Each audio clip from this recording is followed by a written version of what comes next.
belos os pés do mensageiro que anuncia a paz. Como são belos os pés do mensageiro que anuncia o Senhor.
Naquele tempo, muitos dos discípulos de Jesus que o escutaram disseram: esta palavra é dura, quem consegue escutá-la? Sabendo que os seus discípulos estavam murmurando por causa disso mesmo, Jesus perguntou: isto vos escandaliza? E quando virdes o Filho do Homem subindo para onde estava antes? O Espírito é que dá vida, a carne não adianta nada. As palavras que vos falei são espírito e vida, mas entre vós há alguns que não creem. Jesus sabia desde o início quem eram os que não tinham fé e quem havia de entregar, e acrescentou: é por isso que vos disse, ninguém pode vir a mim a não ser que lhe seja concedido pelo Pai. A partir daquele momento, muitos discípulos voltaram atrás e não andavam mais com ele. Então Jesus disse aos 12: vós também vos quereis ir embora? Simão Pedro respondeu: a quem iremos, Senhor? Tu tens palavras de vida eterna. Nós cremos firmemente e reconhecemos que tu és o Santo de Deus. Palavra da salvação. Glória a vós, Senhor. Podemos sentar.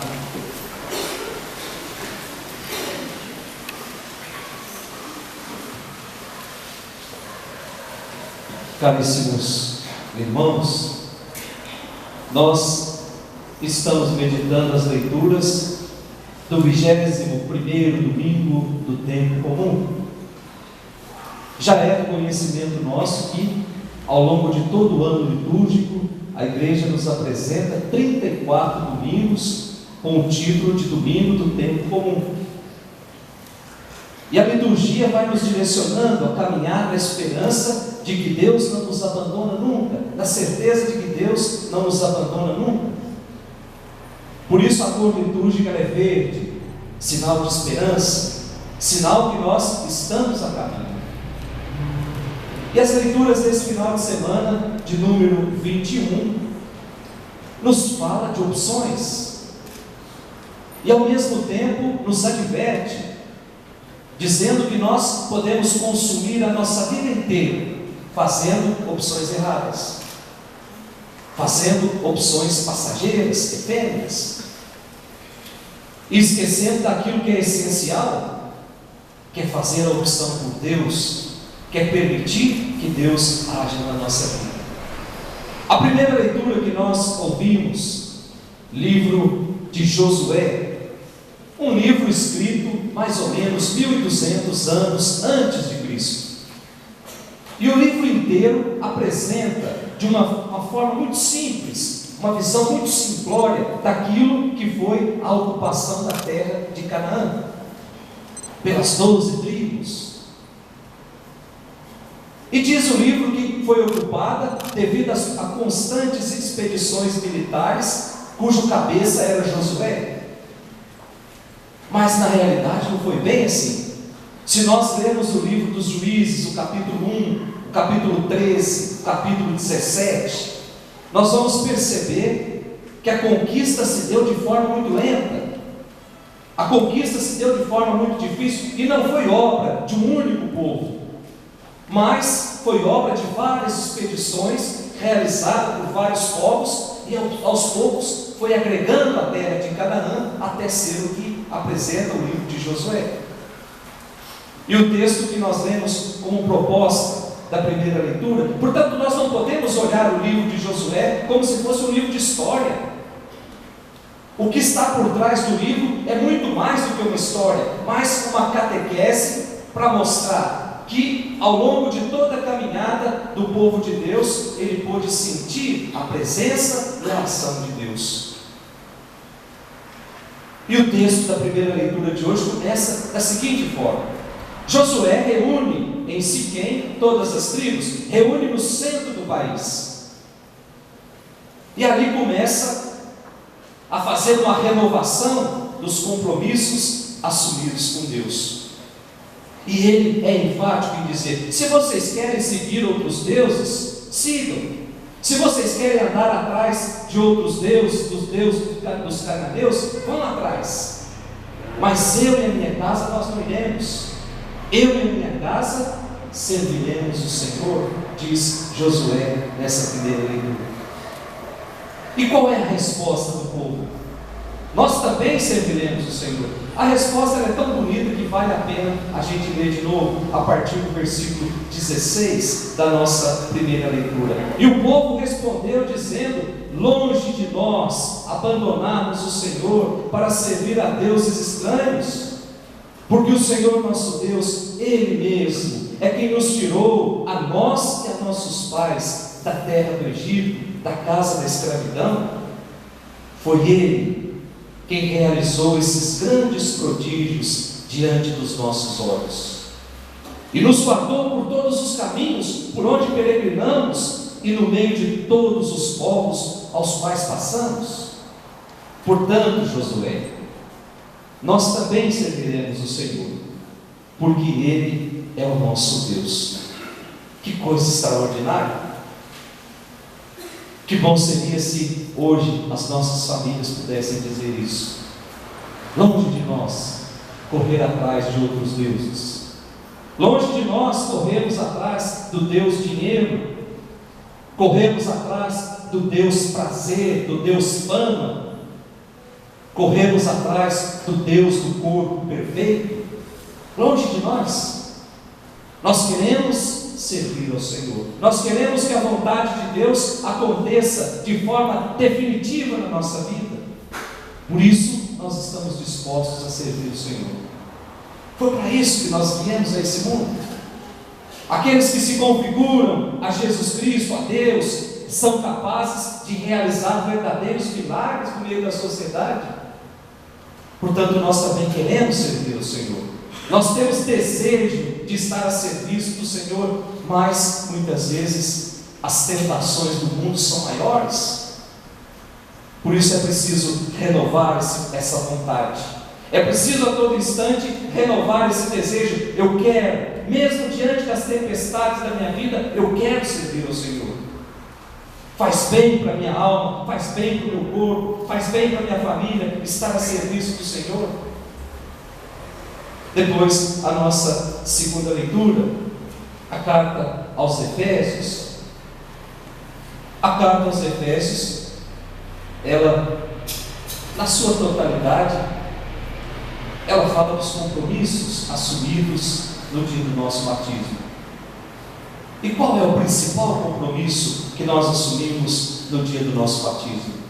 Se não deixar de lado as coisas do homem velho, abraçar esse homem novo, abraçar essa experiência nova que brota do amor, da cruz.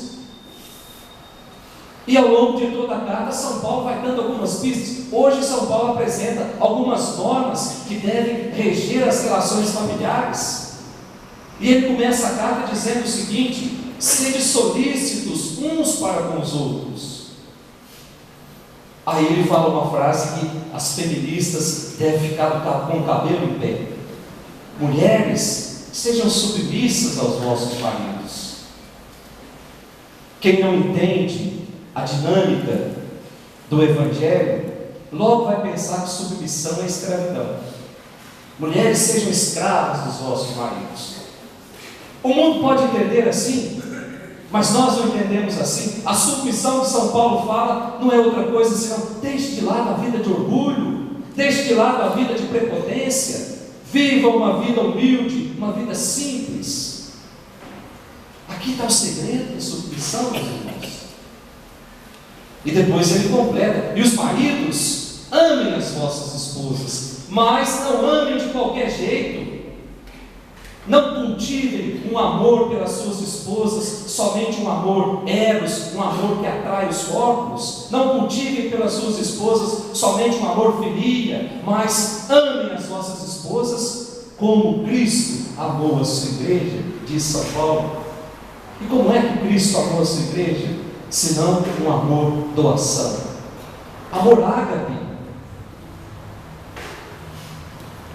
Mas eu dizia na missa de ontem, para a Assembleia não virar um stand-up, porque tem cada casal que, pelo amor de Deus, só a misericórdia de Deus.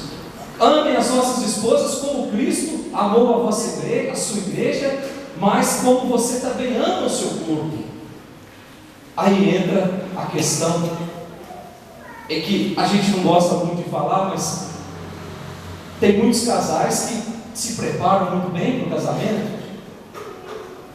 O noivo compra perfumes bons, a noiva frequenta os melhores cabeleireiros.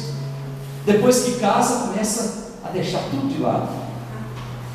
Aí começa a engordar, começa a cortar mais o cabelo, começa a tomar mais banho.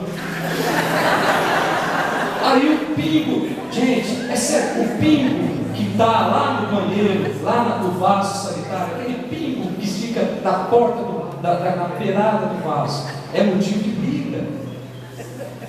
Por que é que não continua a ser eternos namorados? Por que é que não continua comprando os mesmos perfumes? Por que é que não continua frequentando os mesmos salões de beleza? Por que é que não se enfeita mais uns para os outros? É aqui que está o carinho de validade nas relações, quando a gente começa a deixar de lado o cuidado com o corpo. Quando a gente acha que casou, agora ela é minha propriedade, eu sou propriedade dela e acabou, como se fosse um animal. Não, o segredo de casamentos durarem 30, 40, 50 anos, muitas vezes está aqui. Somos eternos namorados. A cada dia eu conquisto a minha esposa e a cada dia eu conquisto o meu marido. Aí está o segredo. Esse é o verdadeiro amor. Ninguém casa para ser feliz, não, gente. A gente só casa, a gente só é feliz quando a gente assume o compromisso de fazer a outra pessoa feliz. Eu caso para fazer a minha esposa feliz. Eu caso para fazer o meu marido feliz. Aí está o segredo do casamento. E depois nós temos o nosso Evangelho de hoje. Teria mais coisa para dizer, mas eu não vou alongar muito não. Ao menino pode ser motivo de riso, a gente está rindo muito. Então, vamos seguir para o Evangelho de São João. Até que se fosse para falar, dava para falar até meia-noite aqui, mas é melhor não. Começaria com a experiência da minha família, mas é melhor não. O capítulo 6 do Evangelho de São João, nós começamos a ler há 3 domingos atrás, quando Jesus percebe que uma grande multidão estava atrás dele. E Jesus chama os discípulos e diz: olha, o que nós vamos dar de comer para esse povo? Aí começa toda uma discussão. Uns discípulos disseram: nós não temos nem que 200 moedas, seria suficiente para alimentar todo mundo? Aí Jesus diz: vós devem dar de comer, dá-lhes vós mesmos de comer. E acontece o milagre da multiplicação dos pães. 5 pães e 2 peixes. Saciou a fome de 5.000 homens. E na sequência do Evangelho, o povo volta até Jesus de novo, que foi o Evangelho de 2 domingos atrás. E de repente, Jesus percebe que aquela multidão que ele havia sustentado está de novo atrás dele. E ele diz o seguinte: vocês não vieram aqui porque viram os sinais do reino. Vocês vieram aqui porque comeram pão de graça. Mas eu sou capaz de dar um pão que sacia toda a fome. Aí os discípulos dizem: mas então dá o centro desse pão. E Jesus diz: eu sou o pão da vida. Eu sou o pão do céu. Quem vem a mim nunca mais terá fome. Quem experimenta de mim, quem experimenta do meu corpo, nunca mais terá sede. Aí os discípulos se alegraram e disseram: então dá para a gente sempre desse pão. E agora Jesus começa com as exigências de participar, de comungar esse pão, de pertencer a esse pão. Primeiro é preciso viver a partilha, é preciso viver o amor, é preciso viver a solidariedade. Comungar desse pão, Eucaristia, requer compromisso. Aí os discípulos começam a ir embora. Diz o Evangelho que a partir daquele momento, alguns discípulos foram embora, não andavam mais com Jesus. E aí Jesus olha para os 12, que eram os mais próximos dele, e diz o seguinte: vocês também querem ir embora? Se quiserem, podem ir. Jesus corria um risco muito grande quando disse isso. Poderia ter ficado sozinho. Querem ir embora? Não era teimosia de Jesus, gente, mas era certeza de que o caminho que ele propõe é caminho de amor. O caminho que ele propõe é caminho de serviço, é caminho de partilha, é caminho de entrega. Aí nós temos no Evangelho de hoje a figura de Pedro. Pedro de novo, aquele que negou 3 vezes, mas aquele que amou 3 vezes, e aquele que fez com que esse amor chegasse até nós. Pedro toma a palavra e diz o seguinte: ô Senhor, pelo amor de Deus, a quem nós iremos? Como é que nós vamos chegar a algum lugar? Só tu tens palavra de vida eterna. Então nós queremos caminhar contigo, mesmo diante das incertezas, mesmo diante das perseguições, nós queremos caminhar contigo. É o reconhecimento, meus irmãos, que só em Jesus é possível encontrar essa vida nova.